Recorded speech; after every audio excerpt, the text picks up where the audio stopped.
আসসালামু আলাইকুম ভিউয়ার্স, বাংলাদেশের সর্বশেষ আপডেট সংবাদে আপনাদের স্বাগত। জানিয়ে দিব হাতে থাকা সর্বশেষ আপডেট বাংলা সংবাদ। প্রথমেই সংবাদ শিরোনাম। প্রধান উপদেষ্টাকে নিয়ে বিতর্কিত মন্তব্য, সেই নির্বাহী ম্যাজিস্ট্রেট সাময়িক বরখাস্ত।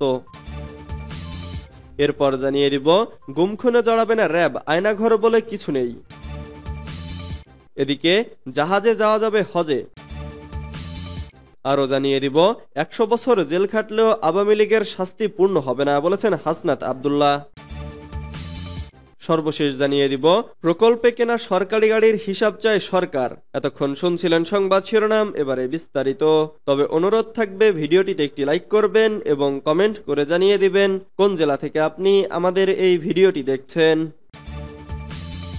প্রধান উপদেষ্টাকে নিয়ে বিতর্কিত মন্তব্য, সেই নির্বাহী ম্যাজিস্ট্রেট সাময়িক বরখাস্ত। অন্তর্বর্তীকালীন সরকারের প্রধান উপদেষ্টা ডক্টর মোহাম্মদ ইউনূসকে নিয়ে ফেসবুকে বিতর্কিত মন্তব্য করে সমালোচনায় পড়া লালমনিরহাট জেলা প্রশাসনের সহকারী কমিশনার তাপসী তাবাসসুম উর্মিকে সাময়িক বরখাস্ত করা হয়েছে। সোমবার ৭ অক্টোবর জনপ্রশাসন মন্ত্রণালয় থেকে এ তথ্য জানানো হয়েছে। এর আগে তাকে বিশেষ ভারপ্রাপ্ত কর্মকর্তা করে মন্ত্রণালয় থেকে প্রজ্ঞাপন জারি করা হয়েছিল। অন্তর্বর্তী সরকারের প্রধান উপদেষ্টা ডক্টর মোহাম্মদ ইউনূসকে নিয়ে তাপসী তার ফেসবুকে লিখেছেন, সাংবিধানিক ভিত্তিহীন অন্তর্বর্তী সরকারের প্রধান উপদেষ্টা বলেছেন, রিসেট বাটনে পুশ করা হয়েছে, অতীত মুছে গেছে। রিসেট বাটনে ক্লিক করে দেশের সব অতীত ইতিহাস মুছে ফেলেছেন তিনি। এতই সহজ, কাউন্টডাউন শুরু হয়ে গেছে আপনার মহাশয়। স্ট্যাটাসের বিষয়ে জানতে চাইলে গতকাল ম্যাজিস্ট্রেট উর্মি গণমাধ্যমকে বলেন, আমি পোস্ট দিয়েছি, এটাই তো যথেষ্ট। অনলিমি করেছি, বিভিন্ন কারণে হতে পারে। পরে তিনি বলেন, এ বিষয়ে আমি কোনো মন্তব্য করতে চাই না। তাপসী তাবাসসুম উর্মির ফেসবুক আইডিতে গিয়ে দেখা গেছে ছাত্র জনতার গণঅভ্যুত্থানে ক্ষমতাচ্যুত সরকারের পক্ষে অবস্থান নিয়ে বেশ কিছু স্ট্যাটাস দিয়েছেন তিনি। এছাড়া আওয়ামী লীগের পক্ষে শক্ত অবস্থান নিয়ে বেশ কিছু পোস্টও করেছেন তিনি। একটি স্ট্যাটাসে তিনি ছাত্র আন্দোলনের নিহত শহীদ আবু সাইদকে সন্ত্রাসী আখ্যা দিয়েছেন। গুমখুনে জড়াবে না র্যাব, আয়নাঘর বলে কিছু নেই। র্যাপিড অ্যাকশন ব্যাটালিয়ন গুমখুনের সঙ্গে কোনোভাবেই জড়াবে না বলে জানিয়েছেন বাহিনীটির মহাপরিচালক AKM শহীদুর রহমান। এছাড়া র্যাবে আয়নাঘর বলে কিছু নেই বলেও দাবি করেছেন তিনি। সোমবার বিকেলে র্যাব সদর দপ্তরে বাংলাদেশ ক্রাইম রিপোর্টার্স অ্যাসোসিয়েশনের নেতাদের সঙ্গে মতবিনিময়কালে তিনি একথা বলেন। র্যাব মহাপরিচালক বলেন, বিচার বহির্ভূত কোনো হত্যাকাণ্ডে র্যাব জড়াবে না। কাউকে এক স্থান থেকে ধরে অন্য স্থানে নিয়ে আটকে রাখা হবে না। র্যাব আইনের মধ্যে থেকে কাজ করবে। গুমখুন ফৌজদারি অপরাধ, বাহিনীর কোনো সদস্য এতে জড়ালে বরদাস্ত করা হবে না। এই অপরাধে জড়ানোর কোনো সুযোগ নেই। সাম্প্রতিক পরিস্থিতি প্রসঙ্গে তিনি বলেন, শারদীয় দুর্গাপূজা নির্বিঘ্নে করতে আইনশৃঙ্খলা বাহিনীর অন্যান্য ইউনিটের সঙ্গে সমন্বয় করে কাজ করছে র্যাব। এছাড়া জামিনে যেসব জঙ্গি বের হয়েছে তাদের মনিটরিং করা হচ্ছে। কেউ গুজব ছড়িয়ে নাশকতার অপচেষ্টা করলে তা প্রতিরোধ করা হবে। বৈষম্য বিরোধী আন্দোলনকে কেন্দ্র করে যে মানবাধিকার লঙ্ঘনের অভিযোগ উঠেছে সে বিষয়ে তথ্য সংগ্রহ করেছে জাতিসংঘ ফ্যাক্ট ফাইন্ডিং মিশন। এ বিষয়ে শহীদুর রহমান বলেন, জাতিসংঘের ফ্যাক্ট ফাইন্ডিং কমিটি ইতোমধ্যে র্যাবের সঙ্গে যোগাযোগ ও পরিদর্শন করেছে। তাদের যাবতীয় তথ্য দেওয়া হয়েছে। চাহিদা মতো আরও তথ্য দেওয়া হবে। মত বিনিময়ে র্যাবের সভাপতি কামরুজ্জামান খান, সাধারণ সম্পাদক সিরাজুল ইসলাম সহ সংগঠনের কার্যনির্বাহী কমিটি ও র্যাবের ঊর্ধ্বতন কর্মকর্তা উপস্থিত ছিলেন। জাহাজে যাওয়া যাবে হজে, বাংলাদেশ থেকে সমুদ্রপথে হজযাত্রী পাঠানোর প্রস্তাবে সম্মতি দিয়েছে সৌদি আরব। গতকাল রোববার ৬ অক্টোবর সৌদি আরবের জেদ্দায় হজ ও উমরাহ মন্ত্রণালয়ে বাংলাদেশের অন্তর্বর্তী সরকারের ধর্ম উপদেষ্টা ডক্টর আফম খালিদ হোসেন এবং সৌদি হজ ও উমরা বিষয়ক মন্ত্রী ডক্টর তৌফিক ফাউজান আল রাবিয়ার মধ্যে আনুষ্ঠানিক দ্বিপাক্ষিক বৈঠকে সৌদি মন্ত্রী এ সম্মতির কথা জানান।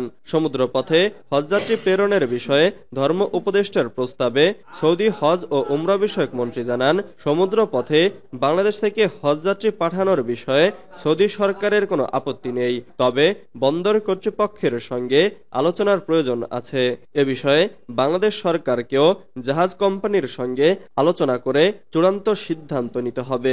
উল্লেখ্য, এবছর পরীক্ষামূলক পানিপথে জাহাজ যোগে ২-৩ হাজার হজযাত্রী প্রেরণের ব্যাপারে বাংলাদেশ সরকার চিন্তা ভাবনা করছে। সৌদি হজ ও উমরা বিষয়ক মন্ত্রী হাজিদের জন্য বায়োমেট্রিক পদ্ধতিতে আপগ্রেড করার ব্যাপারে নিশ্চয়তা দিয়েছেন। তিনি হজ এজেন্সির মালিক অথবা তাদের প্রতিনিধির অনুকূলে মুনাজ্জেম ভিসা ইস্যুর ব্যাপারেও ধর্ম উপদেষ্টাকে আশ্বস্ত করেন। এছাড়া রোড টু মক্কা কর্মসূচির আওতায় ২০২৩-২৪ সালে হজযাত্রীদের বেশ কিছু লাগেজ হারিয়ে যাওয়ার ব্যাপারেও মন্ত্রী প্রয়োজনীয় ব্যবস্থা নেওয়ার বিষয়ে ধর্ম উপদেষ্টাকে আশ্বাস দেন। চলতি বছর সৌদি হজ ও উমরা মন্ত্রণালয় থেকে প্রতি এজেন্সিকে কমপক্ষে ২,০০০ হাজি পাঠানোর কোটা নির্ধারণ করা হয়।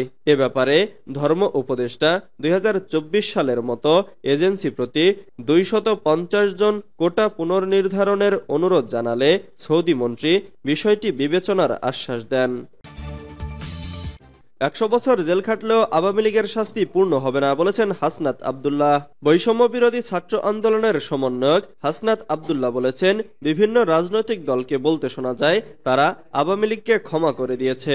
আমরা বলতে চাই, গত ১৬ বছরে আওয়ামী লীগ যেসব অপরাধ করেছে, মানুষের গলা চেপে ধরেছে, আইন আদালতকে নিজের মতো বানিয়েছে, মানুষের ভোটাধিকার কেড়ে নিয়েছে, গণরুম ও গেস্ট রুমকে কনসেন্ট্রেশন ক্যাম্প বানিয়ে শিক্ষার্থীদের নির্যাতন করেছে, আগামী ১০০ বছর জেল খাটলেও তাদের শাস্তি পূর্ণ হবে না।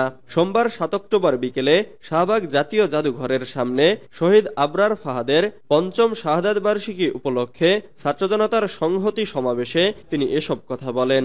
হাসনাত আব্দুল্লাহ বলেন, আপনারা এদেশের মানুষের মানবাধিকার লঙ্ঘন করেছেন, ভোটাধিকার কেড়ে নিয়েছেন, গণরুম গেস্ট রুমকে কনসেন্ট্রেশন ক্যাম্প বানিয়ে শিক্ষার্থীদের নির্যাতন করেছেন।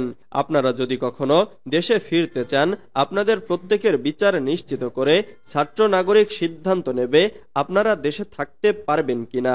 ছাত্র নাগরিক সিদ্ধান্ত নিয়েছে ২৪ পরবর্তী বাংলাদেশ যতদিন থাকবে ততদিন এদেশে ফ্যাসিবাদের দোসর লাঠিয়াল বাহিনী ও সহযোগীদের পুনর্বাসন হবে না। আপনারা টুক করে এদেশে ঢুকে যাবেন এ আশা বাদ দিয়ে দেন। প্রকল্পে কেনা সরকারি গাড়ির হিসাব চায় সরকার। বিভিন্ন প্রকল্পের আওতায় কেনা বা সরকারি সব গাড়ির হিসাব চায় অন্তর্বর্তীকালীন সরকার।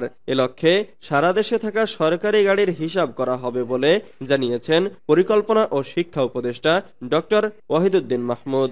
সোমবার ৭ অক্টোবর বেলা 11:30টায় প্রধান উপদেষ্টার কার্যালয়ে একনেক সভা অনুষ্ঠিত হয়। বৈঠক শেষে বিকেল ৩টায় শেরেবাংলা নগরে এনএসি সম্মেলন কক্ষে আয়োজিত সংবাদ সম্মেলনে বিস্তারিত জানান উপদেষ্টা। ওয়াহিদুদ্দিন মাহমুদ বলেন, আমরা দেখেছি এক কর্মকর্তা ৩টি গাড়ি ব্যবহার করেন। নিজের গাড়িটাকে বেশি দিন, কিন্তু সরকারি গাড়ি দ্রুত নষ্ট ও অপচয় হয়। সারা দেশে কতগুলো গাড়ি আছে তার একটা হিসাব করব। খুব শিগগিরই আমরা তথ্য জোগাড় করব। কত গাড়ি কিভাবে ব্যবহার হয়, কারা ব্যবহার করে, সব হিসাব হবে। কোনো সরকারি গাড়ি নষ্ট হলে কিভাবে ব্যবহার করা যায় তা খতিয়ে দেখা হবে।